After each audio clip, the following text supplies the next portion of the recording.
Welcome back to Market on Close. I'm Sam Vardas on the floor of the New York Stock Exchange to discuss the power problem facing AI. Let's welcome in our next guest, Derek Matthews, Chief Strategy Officer at Buildout. Derek, thanks for joining us. Happy Friday to you. So you are trying to solve a big problem, and that is a power problem. Could you just walk our viewers through exactly what you're doing right now?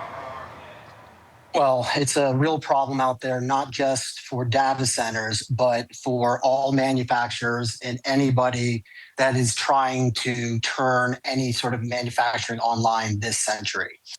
My company is a family office out of California, and we specialize in building these large infrastructure campuses, but we call them innovation hubs. Is we are generating all of our own power because the grid cannot support it. And the grid, if you're drawing power, we found that can hurt the community that we're coming to.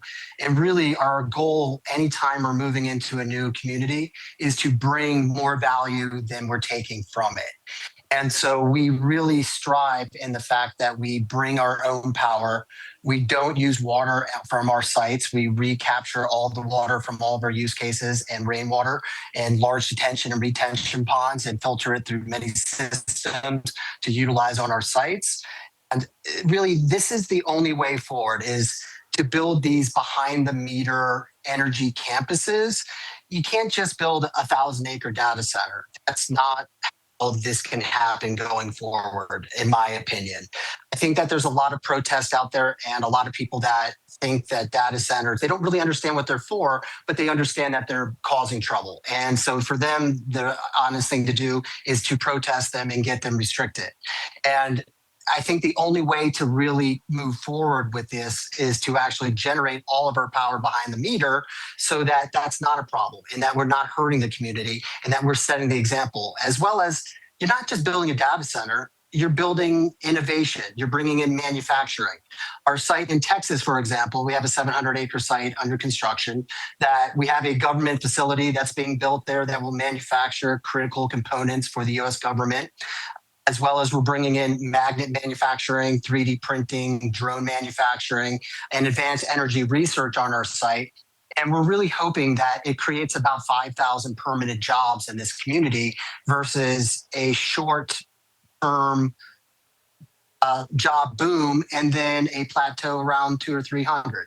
So it's not just solving the energy problem, it's solving the community relationship problem as well.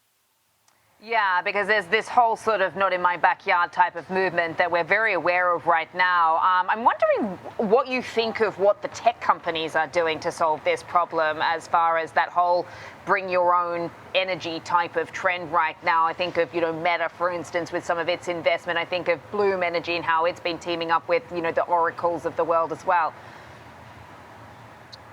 Absolutely. So big tech it's a competition out there. There's only so much power available behind the meter, and that comes from natural gas to start. And so to create power from natural gas, really you need gas turbines. Those are in short supply. So the ones that do come on the market, Meta, SpaceX, they gobble those up as soon as there's an announcement of extra turbines on the market. And Bloom Energy is quite a fascinating company. I've talked with them a few times already, and their fuel cells are highly innovative. And for sites that find themselves in non-attainment or very tight emission standards, Bloom Energy is a wonderful solution. It brings very little emissions that bypasses a lot of the challenges that we find in this large power game. What is the solution here? I mean, moving forward, do you believe that some of these companies are going to have to scale back on some of their Capex plans because basically there's just not enough power? Because clearly there's some limitations here as to what you guys can do. The amount of money that's going into this industry right now, into the specifically building out AI infrastructure, is staggering. The numbers per megawatt are in the tens of billions of dollars. It's shocking, tens of billions of dollars per megawatt. And when you get into a 100 megawatt plus or a gigawatt campus, the numbers are the Capex and the GDP of smaller countries. And the fact that tech is doing this, we need these large language models. There's no question about that. It's a matter of national security, quite frankly. This is a tech race of the greatest of the grid is it's a tech war, in fact. And the US is at the front of it right now. And we are trying to create enough energy so that groups like Meta and groups like SpaceX and Anthropic can have the power that they need, because a gigawatt of power on paper sounds easy to do, but creating in the real world is a major endeavor. Pipelines, natural gas supply, turbines, NOx emissions gear, air permits. There's a lot that goes into these campuses take years to develop. And so a lot of these tech companies only have maybe 6 to 8 months they can forward look. And so companies like us spend the 2 or 3 years developing these sites out to get them ready for big tech to come in and to capitalize on it in their timeline. So if chips aren't the issue as far as the bottleneck is concerned, it's power, are we entering somewhat of an infrastructure race? And where would be the opportunities, do you think, to invest within that? That's a really great question. We're definitely in a power and an energy race. I think that really interesting spaces coming up right now are nuclear. I think that going forward, that the grid will not be able to support all of the models. I mean, we're at the forefront of AI.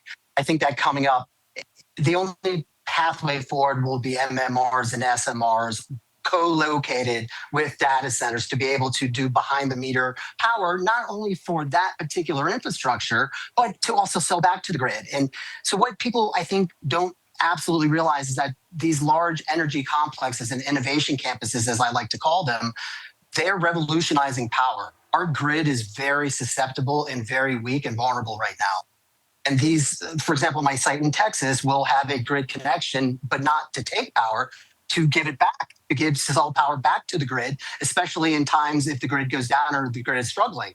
And so that's really what I think a lot of these campuses can do, is provide that bridge that the grid really needs when things get difficult. And I think that's a responsibility of all of these large campuses to be able to provide that service to the grid as, part of this national security kind of forward-leaning idea that we're creating. Yeah, and then you just wonder, once the narrative shifts back to software efficiency, what you can do with less power rather than just continuing to build out more AI capacity. Derek, we have to leave it there. I could pick your brains forever, but thank you so much for your time. Have a great weekend. Derek Matthews, Chief Strategy Officer at Groupon. And